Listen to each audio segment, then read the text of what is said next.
Hi hello నమస్తే welcome back to our channel laddu vlogs 369. Idli, dosa, bonda, vada, Uthappa, puri ఇలాంటి వాటిల్లో అదిరిపోయే కాంబినేషన్ హోటల్ స్టైల్లో ఏ విధంగా తయారు చేస్తారో అదే రుచితో సేమ్ నేను మీకు చట్నీ చేసి చూపించబోతున్నానండి. అంతే అద్భుతంగా ఉంటుంది. ఒకవేళ టేస్ట్ తక్కువైతే మీరు నన్ను కంపల్సరీ అడగొచ్చు. ఆలస్యం చేయకుండా వీడియోలోకి వెళ్ళిపోదాం. ఇప్పుడు నేను ఒక బాండిల్లో ఒక 50 గ్రాముల నుంచి 100 గ్రాముల వరకు వేరుశనగపప్పు అయితే తీసుకున్నాను. ఇందులో 3 పచ్చిమిరపకాయలను ఇలాగా చూపిస్తున్న విధంగా విరిచి వేసుకున్నాను. అలాగే కొంచెమంత కరివేపాకు కూడా ఫ్రెష్ది యాడ్ చేసుకుంటున్నాను. ఇంతేనండి, దీనిలో ఆయిల్ వేయకూడదు. మనం డ్రై రోస్ట్ అయితే చేసుకోవాలి. మనం ఎప్పుడు పల్లీలు వేయించేటప్పుడు ఈ వేరుశనగ పప్పుకి సిమ్లో ఉంచుకొనే మనం ఫ్రై చేసుకోవాలి. లేదంటే పైన మొత్తం బ్లాక్ అయిపోతుంది, లోపల పప్పు అనేది ఫ్రై అవ్వదు. సో మనం సిమ్లో ఉంచుకొని మనం ఫ్రై చేసుకోవాలి. ఇలా ఫ్రై చేస్తేనే మీకు టేస్ట్ అనేది సూపర్గా వస్తుంది. మీరు కానీ వేయించడంలో కానీ ఏదైనా మిస్టేక్ చేస్తే మీకు చట్నీ అనేది టేస్ట్ రాదు, డిఫరెంట్ స్టైల్లో వెళ్ళిపోతుంది. బాగా చల్లారిపోయిన తర్వాత మిక్సీ జార్లోకి అయితే తీసుకున్నాను. వేరుశనగపప్పు, పచ్చిమిరపకాయలు, కరివేపాకు, సో ఒక చిన్న ముక్క పచ్చి కొబ్బరి, అలాగే ఒక 1/2 టీ స్పూన్ జీలకర్ర యాడ్ చేస్తున్నాను. ఇందులోనే కొంచెం రుచికి సరిపడా ఉప్పు అయితే యాడ్ చేస్తున్నాను.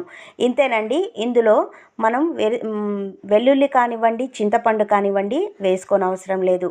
సో ఇప్పుడు మనం మిక్సీ పట్టేసుకుందాం. మెత్తగా కావాలనుకున్న వాళ్ళు మెత్తగా పట్టుకోండి, బరకగా కావాలనుకున్న వాళ్ళు ఈ కన్సిస్టెన్సీలో మిక్సీ పట్టుకుంటే సరిపోతుంది. సో ఇప్పుడు మనకు చట్నీ అయితే రెడీ అయిపోయింది. ఒక బౌల్లోకి అయితే తీసేసుకుందాం. సో నేనైతే ఈ కన్సిస్టెన్సీలో అయితే చేసుకున్నాను. మీకు కనుక ఎక్కువ కావాలి, నీళ్ళగా కావాలి అనుకున్నా మీరు కొంచెం వాటర్ యాడ్ చేసుకోవచ్చు. సో నాకైతే ఈ కన్సిస్టెన్సీ సరిపోతుంది. ఇప్పుడు మనం ఈ చట్నీకి పోపు పెట్టుకుందాము. సో స్టవ్ మీద ఒక బాండిల్ అయితే పెట్టేసుకున్నాను. సో ఈ బాండిల్లో మనం ఆయిల్ వేసుకుంటున్నాము. చట్నీలో ఎప్పుడు ఆయిల్ అనేది తక్కువగా ఉండాలండి, ఎక్కువగా ఉంటే టేస్ట్ చేంజ్ అయిపోతుంది. ఇందులో ఉద్దిపప్పు, పచ్చిశనగపప్పు, ఆవాలు, జీలకర్ర వేసుకున్నాను. ఉద్దిపప్పు నేను ఇక్కడ యాడ్ చేయలేదండి. సో మీరు కూడా ఇలాగే చేసుకోండి. ఇందులో ఎండుమిరపకాయ విరిచి వేసుకున్నాను.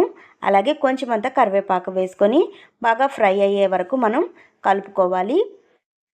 సో ఆల్మోస్ట్ మనకు రెడీ అయిపోయిందండి. ఇప్పుడు మనం చట్నీలోకి ఈ యొక్క పోపుని యాడ్ చేసేసుకుందాము. మా నెల్లూరు స్టైల్లో అయితే తిరగమాత అంటామండి. ఈ తిరగమాతని ఇందులో యాడ్ చేసేస్తున్నాను. సో చూసారు కదా, ఈజీగా తయారైపోయింది చట్నీ. టేస్ట్ కూడా అంతే రుచిగా ఉంటుందండి. సో ఒక్కసారి తింటే మళ్ళీ మళ్ళీ మీరు ఇదే స్టైల్లో చేయించుకొని తింటారు, అంత టేస్టీగా ఉంటుంది. ఒకసారి మీరు ట్రై చేయండి. మనం టిఫిన్స్లోకి చాలా అంటే చాలా టేస్టీగా ఉంటుంది. సో మనకు తక్కువ టైంలో కూడా ఈజీగా అయిపోతుంది. సో ఈ వీడియో మీకు నచ్చిందని అనుకుంటాను. మరొక మంచి వీడియోతో మీ ముందుకు వస్తాను. అంతవరకు మన ఛానల్ని లైక్ చేసి, షేర్ చేసి, సబ్స్క్రైబ్ చేసుకోవడం మర్చిపోకండి.